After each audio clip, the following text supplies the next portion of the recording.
Welcome to my channel Supriya খানিয়েছি। আজ আমি নিয়ে এসেছি কী মাছ বলে ভুলে যাচ্ছি, মাছের ঝাল। তার জন্য কড়াইতে তেল বেশি দিয়ে মাছগুলো ভেজে নেবো। ভেজে নিয়ে ফিরছি, ভালোভাবে এদিকে করে ভেজে নিয়ে ফিরছি। তো দেখুন বন্ধুরা, মাছগুলো সব ভেজে নিয়েছি। এবার এখানে আমি চিনি দিয়ে দেবো, এই পেঁয়াজ দিয়ে দেবো। এই দেখুন পেঁয়াজটা ভেজে নিয়ে ফিরছি। তো দেখুন বন্ধুরা, পেঁয়াজটা ভাজা হয়ে গেছে। এর মধ্যে আমি 4-5টা মতো কাঁচা লঙ্কা, 2টো টমেটো মিডিয়াম সাইজ কেটে রেখেছি, এটা দিয়ে দেবো। ভালো করে এর সাথে ভেজে নেব।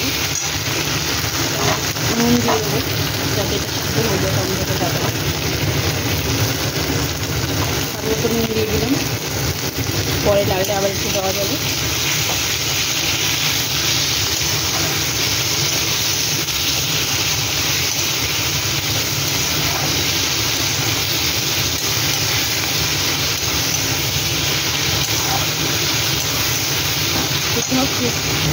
বন্ধুরা দেখুন, আমি এর মধ্যে লঙ্কা গুঁড়ো দিয়ে দেবো। যে যেমন ঝাল খাবে তেমন ঝাল করবেন। হলুদ গুঁড়ো দিয়ে দিলাম।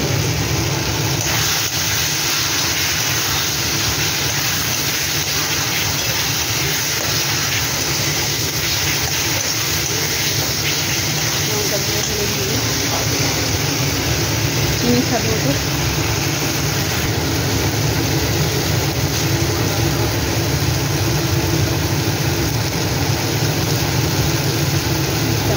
জিরা, এবার এটাকে ভালো করে তেল না ছাড়া করে একটু কষিয়ে যাবে।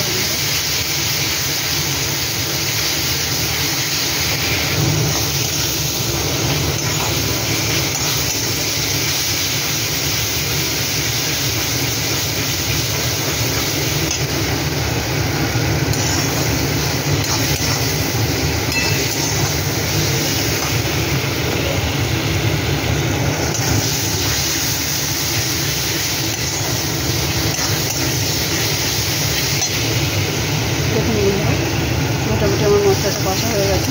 আজকে কষাবো ভালো করে। রান্না হচ্ছে কষাবার উপরে সব, যেমন কষাবে তেমন টেস্ট হবে। হোক না মাছ, হোক না নিরামিষ, যাই হোক যেমন কষাবেন তেমন টেস্ট। নিরামিষ রান্নাও এরকম কষি করলে ভালো টেস্ট পাওয়া যায়। দেখুন বন্ধুরা, আমার সব তেল বেরিয়ে গেছে, কষানো হয়ে গেছে। এবার আমি জল দিয়ে দিলাম, 1 কাপের মতো জল দিলাম। একটু ঝাল করবো, আর একটু সামান্য মনে হয় লাগবে। মাছটা তো একটু ফুটবে, মাছটা তো নুন ঝাল ঢুকবে।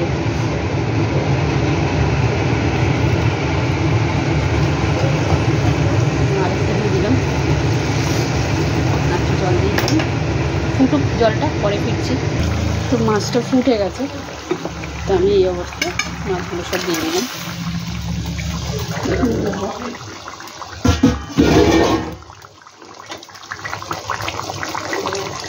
সব মাছ দিয়ে দিলাম।